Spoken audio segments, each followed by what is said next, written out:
আমি রান্না করবো আর তোর পিছনে দৌড়াবো? হ্যাঁ,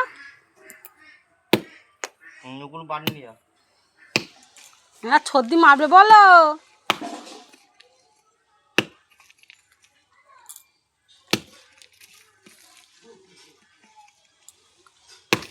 পুরো এই সব করতে হবে এগুলো।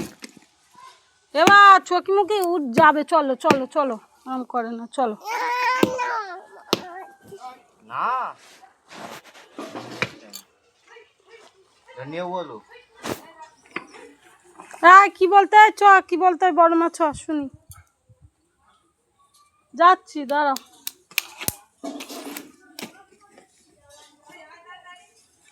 এদের ছেলে রয়েছে বলো, দেখো তুমি।